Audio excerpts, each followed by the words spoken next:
K-바이블 칼리지 수강생 여러분 안녕하십니까? 이제 제6강 관찰, 해석, 상호관계, 적용 강의를 계속하겠습니다.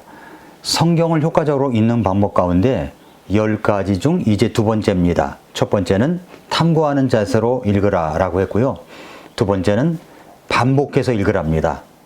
같은 내용을 한 번 읽을 때와 100번을 반복해서 읽을 때 깨닫는 바가 같을 수가 없습니다.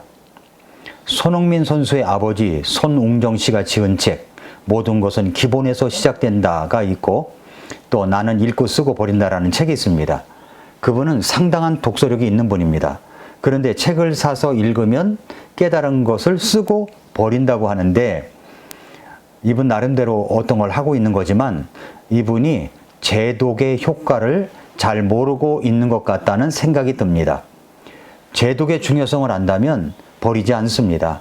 저는 제독의 효과가 읽을 때마다 갈수록 커진다는 사실을 잘 알고 있습니다. 성경도 그렇습니다. 성경은 한 번 읽었으니까 됐다라고 할 그런 책이 아닙니다. 저는 설교를 준비하기 위해서 본문을 30에서 50번을 읽습니다. 읽고 생각하고 관찰한 것을 기록합니다.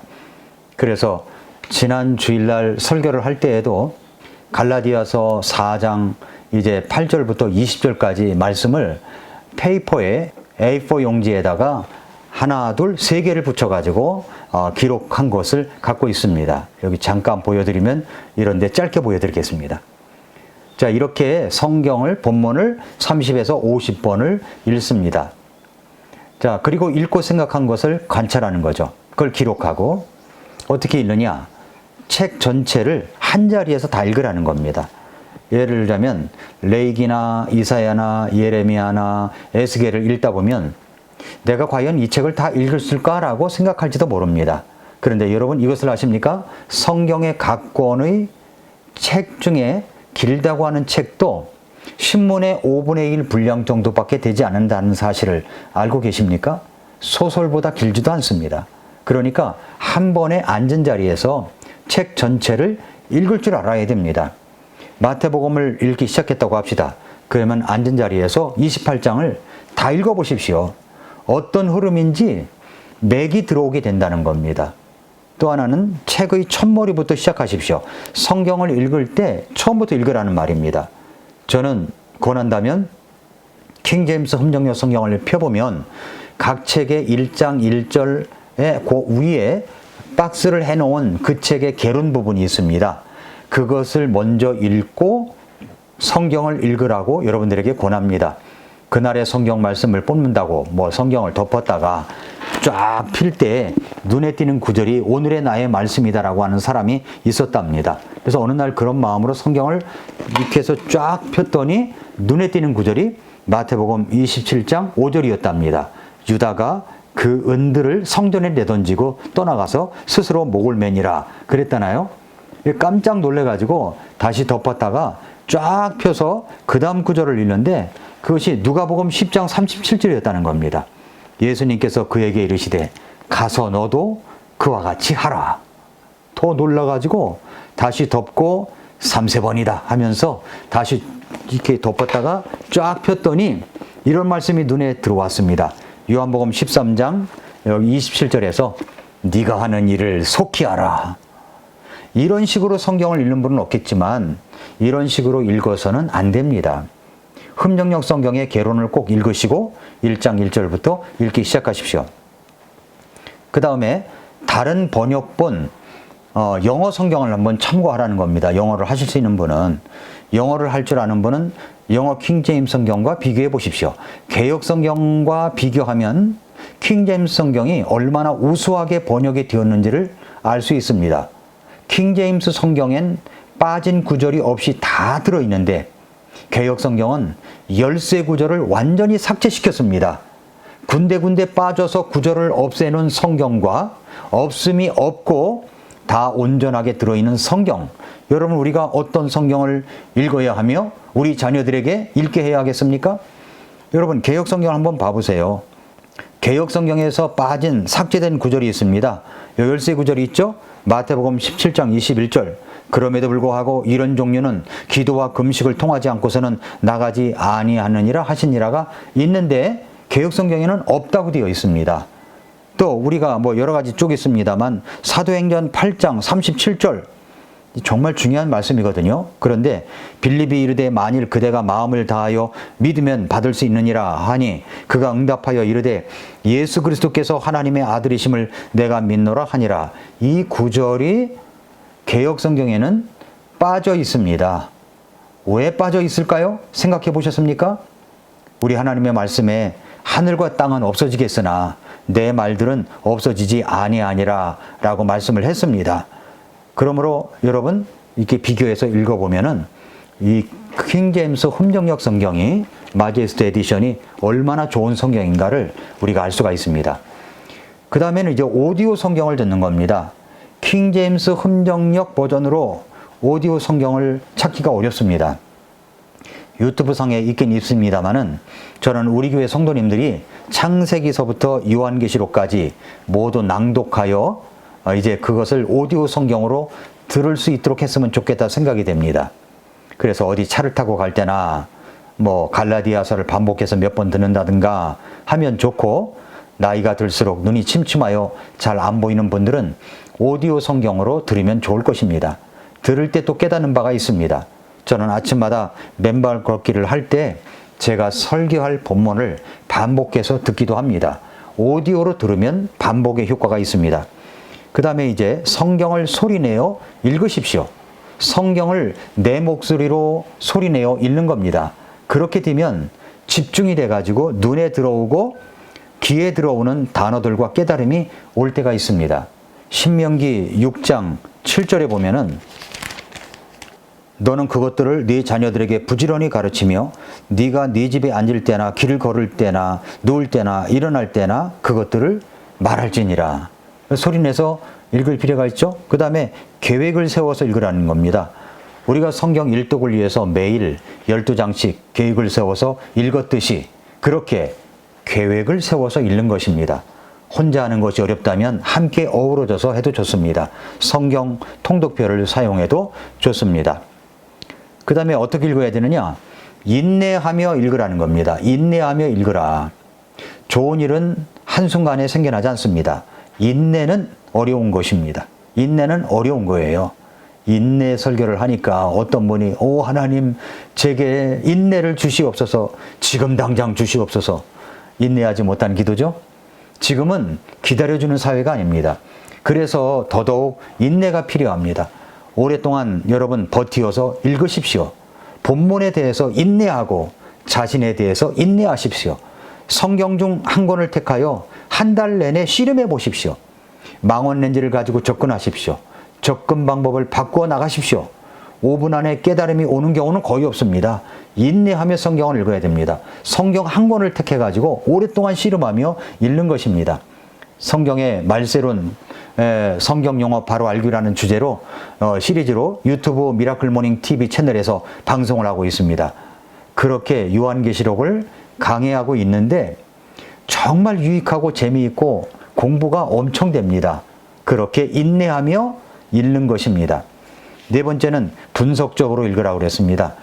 성경을 분석적으로 읽으라.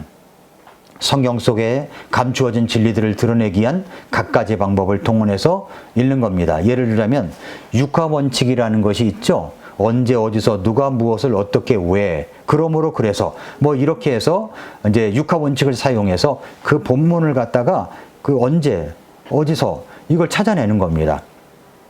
책하고 좀 다르긴 합니다만 일반적인 육하원칙으로 재정리를 해봤습니다. 예를 들어서 창세기 1장 1절을 분석해 봅시다. 자, 처음에 하나님께서 하늘과 땅을 창조하시니라 그랬죠? 자, 이 말씀 처음에 하나님께서 하늘과 땅을 창조하시니라. 누굽니까? 하나님께서 그랬죠. 무엇을 창조하셨어요? 하늘과 땅을. 언제입니까? 처음에. 그 다음에 어디서? 하늘과 땅. 우주, 땅, 하늘. 그 다음에 왜 이 말씀을 기록하셨죠? 하나님의 창조 계획입니다. 어떻게 이것을 만드셨습니까? 말씀으로 이렇게 이제 우리가 육가 원칙을 사용해서 적어보는 겁니다. 그러면 말씀이 마음속에 확 들어옵니다. 누가복음 2장 1절부터 7절을 한번 열어보십시오. 누가복음 2장 1절부터 7절, 이것도 육가 원칙을 사용해서 한번 말씀을 같이 찾아보도록 하겠습니다. 누가복음 2장 1절부터 7절. 자, 누가입니까? 누가가 나와요? 예수님의 탄생 이야기 중에서 누가가 나와요? 사람 이름을 다 적어보면 됩니다. 카이사로 아우구스투스, 그 다음에 예수님이 나오죠. 마리아가 나오죠. 그 다음에 요셉이 나옵니다. 이렇게 누가가 나왔습니다. 그 다음에는 뭐냐? 무엇을, 어떤 내용입니까? 예수님의 탄생. 그 언제입니까? 로마 황제 아우구스투스가 호고주사를 명령한 때. 어디서입니까? 이거 어디서 일어난 일이죠? 베들레헴. 왜? 예언된 메시아 탄생을 위해서. 아우구스투스의 명령에 따른 호고주사죠. 어떻게 마리아와 요셉이 베들레헴으로 가서 예수님을 출산한다. 이런 내용, 육가 원칙을 통해서 이제 우리가 성경을 읽을 수가 있습니다. 그 다음에 다섯 번째는 기도하는 마음으로 읽으라는 겁니다. 기도하는 마음으로 성경을 읽는 것입니다. 성경 연구와 기도는 별개가 아닙니다. 이 둘은 불가분의 관계입니다. 사실 기도는 효과적인 성경 연구의 열쇠입니다. 다른 사람을 흉내내려고 하지 마십시오. 성경을 기도로 변환시켜 가십시오. 느헤미야 1장 4절부터 11절에 보면은 그가 하나님의 말씀을 가지고 기도했던 느헤미야의 모습을 볼 수가 있습니다. 시편 119편 18절에 보니까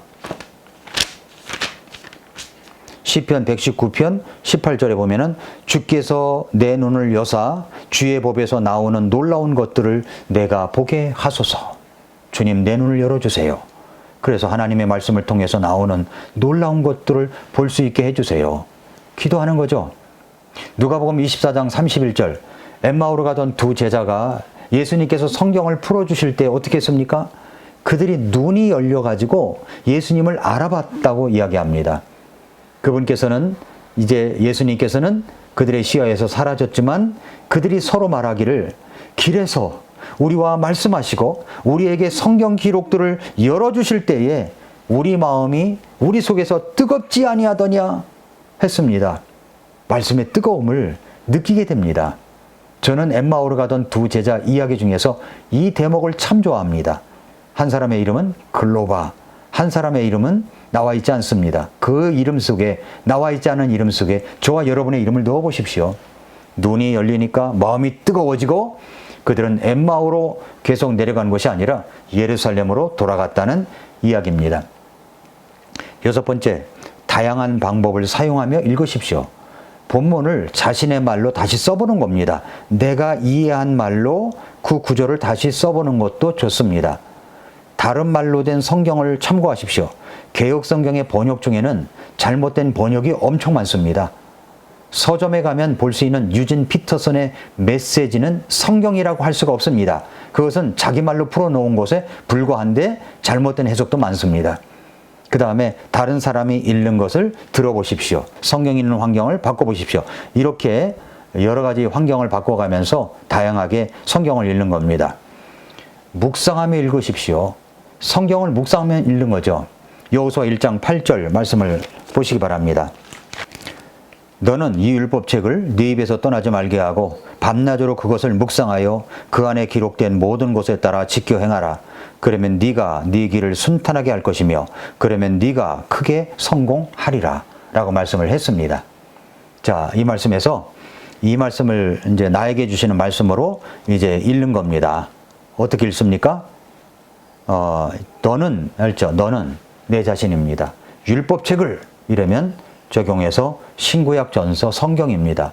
네 입에서 떠나지 말게 하고 늘 입으로 읽으면서 밤낮으로 그것을 묵상하라.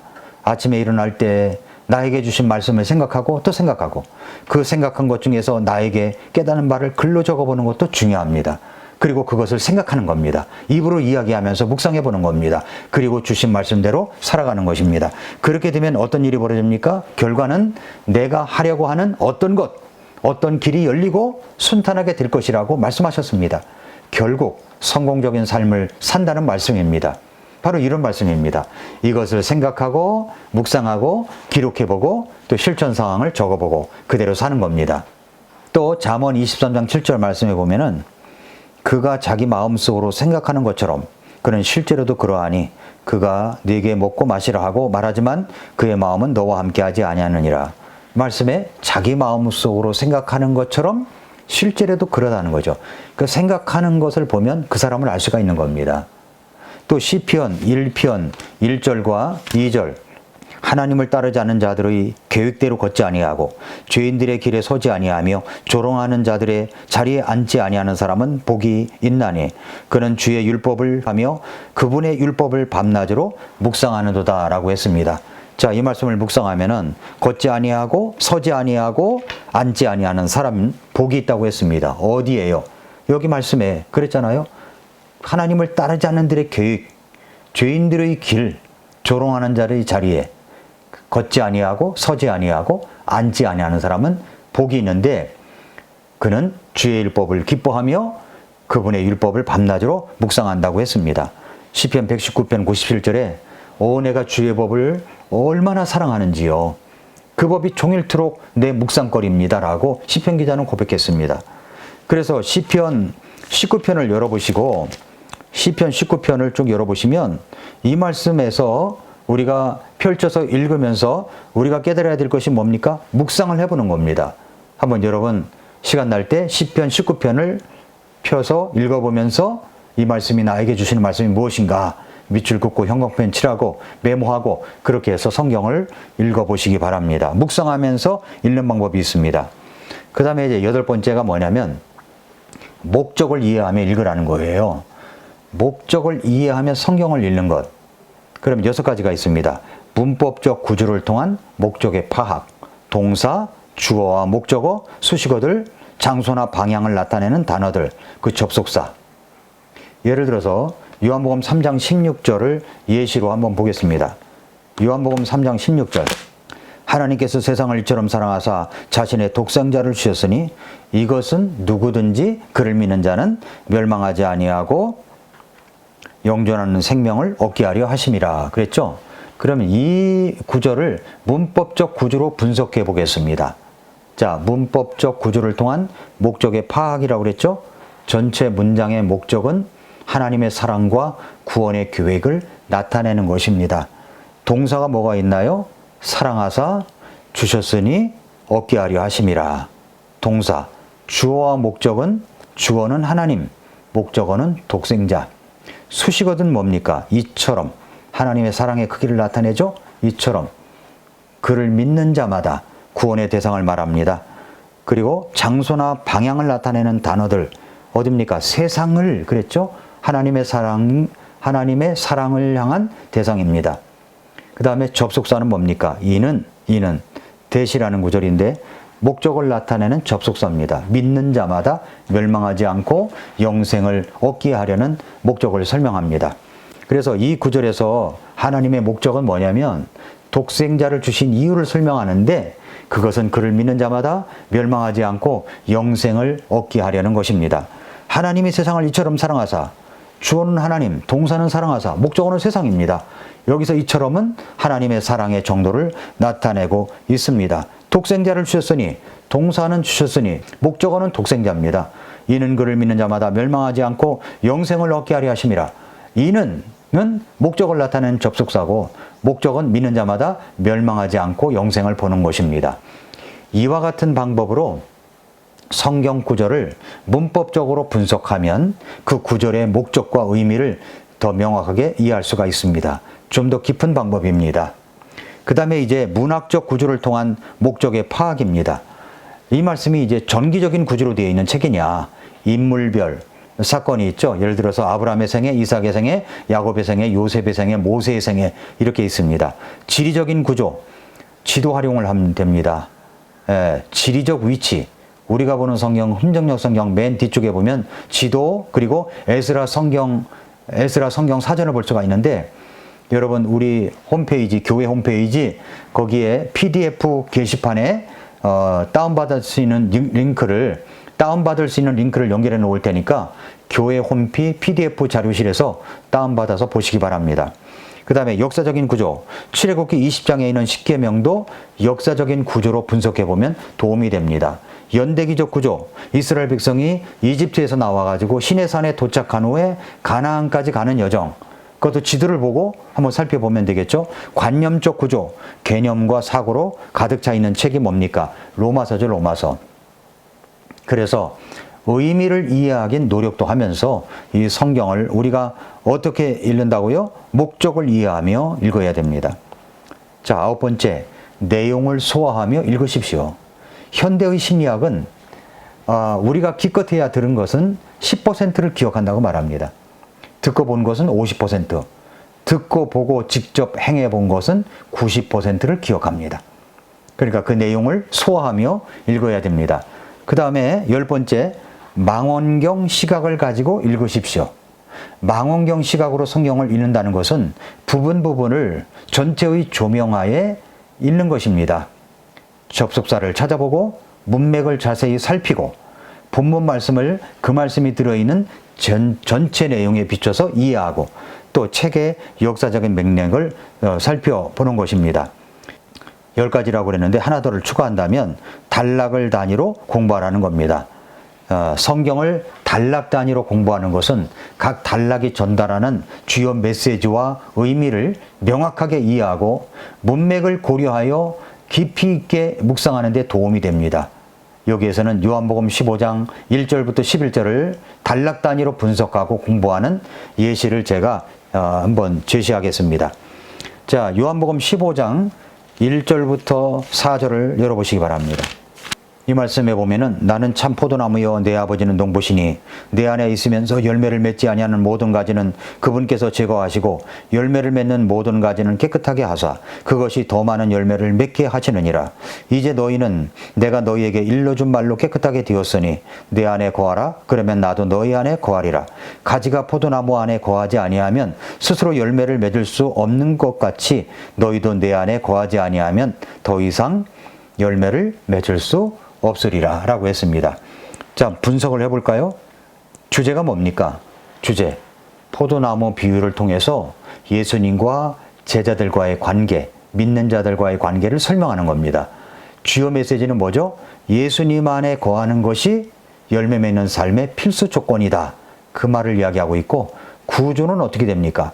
예수님은 참 포도나무, 하나님은 농부, 열매 맺지 않는 가지는 제거되고 열매 맺는 가지는 더 열매 맺도록 다듬어지고, 그리고 예수님의 말씀으로 이미 깨끗해진 제자들, 예수님 안에 거할 때 열매 맺는 삶이 가능하다. 이런 이야기를 하고 있습니다. 그 다음에 두 번째 단락, 요한복음 15장 5절부터 8절입니다. 자, 5절부터 8절. 나는 포도나무여 너희는 가지니라. 사람이 내 안에 거하고 내가 그 안에 거하면 바로 그 사람은 많은 열매를 맺나니 나 없이는 너희가 아무것도 할 수 없느니라. 사람이 내 안에 거하지 아니하면 가지처럼 버려져서 시드나니 사람들이 그것들을 모아 불 속에 던져 태우느니라. 너희가 내 안에 거하고 내 말들이 너희 안에 거하면 너희가 원하는 바를 구하라. 그러면 그것이 너희에게 이루어지리라. 너희가 열매를 많이 맺는 것, 이것에 의해 내 아버지께서 영광을 받으시나니 이로써 너희가 내 제자가 되리라. 자, 이 말씀이거든요. 단락 두 번째에서 이 말씀을 이제 분석을 하는 겁니다. 이것은 주제가 뭐냐면 예수님 안에 거함의 중요성과 그 결과에 대해서 이야기를 합니다. 주요 메시지가 뭡니까? 예수님과의 연합이 풍성한 삶의 열매를 맺게 하고 하나님의 영광과 그리고 제자의 본질을 드러낸다는 내용입니다. 자, 구조가 어떻게 되어 있어요? 예수님은 포도나무, 우리는 가지. 예수님 안에 거할 때 많은 열매를 맺고, 네, 예수님 안에 거하지 아니하면 버려지고, 예수님 안에 거하고 말씀 안에 거할 때 기도가 응답이 되고, 많은 열매 맺음으로 하나님께 영광을 돌리고 참 제자가 된다. 그런 내용이죠. 단락 세 번째가 요한복음 15장 9절부터 11절입니다. 내 아버지께서 나를 사랑하신 것 같이 나도 너희를 사랑하였으니 너희는 내 사랑 안에 거하라. 내가 내 아버지의 명령들을 지켰고 그분의 사랑 안에 거하는 것 같이 너희도 내 명령들을 지키면 내 사랑 안에 거하리라. 내가 너희에게 이 일들을 말한 것은 내 기쁨이 너희 안에 머물러 있어 너희 기쁨이 충만하게 하려 함이니라 라고 했습니다. 자, 이 말씀에서 주제가 뭡니까? 이 단락에서 예수님의 사랑과 그리고 기쁨이 충만한 것을 이야기합니다. 그리고 주요 메시지는 예수님의 사랑 안에 거하고 그 사랑을 통해 충만한 기쁨을 누리는 겁니다. 구조가 어떻게 됐어요? 예수님이 제자들을 사랑하신다는 것. 아버지께서도 예수님을 사랑하신 것처럼 예수님도 제자들을 사랑하신다는 것. 제자들도 예수님의 사랑 안에 거해야 된다는 것. 예수님의 말씀을 지킴으로 사랑 안에 거하게 된다는 것. 예수님이 이 말씀을 주신 이유는 제자들이 충만한 기쁨을 누리도록 하기 위함이다 라고 하고 있습니다. 그래서 이제 15장 1절부터 11절까지 이제 전체 내용을 요약하고 묵상한다면 포도나무와 가지 비유를 통해서 예수님과 믿는 자들과의 관계를 설명하고 예수님 안에 거하는 것이 얼마나 중요한지를 강조하고 있습니다. 열매 맺는 삶은 예수님과의 연합에서 나오고 이것은 하나님의 영광을 위해 필요하다는 것이고 예수님의 사랑과 기쁨은 믿는 자들이 그분의 말씀을 지키며 사랑 안에 거할 때 충만하게 경험할 수 있다는 내용입니다. 그러면 이 말씀을 이제 정리해서 나에게 적용을 해봐야 되잖아요. 어떻게 해야 됩니까? 나의 삶에서 예수님 안에 거하는 방식이 무엇인가? 예수님의 말씀을 지키며 사랑 안에 거하고 있는가? 열매 맺는 삶을 통해 하나님의 영광을 드러내고 있는가? 예수님의 기쁨을 충만하게 누리고 있는가? 이 말씀을 통해서 내 자신을 들여다보는 겁니다. 이와 같이 단락 단위로 성경을 공부하면 각각의 단락이 전달하는 메시지를 깊이 있게 이해하고 적용할 수가 있습니다. 여기까지입니다. 관찰, 해석, 상호관계, 적용의 강의였습니다. 수고하셨습니다.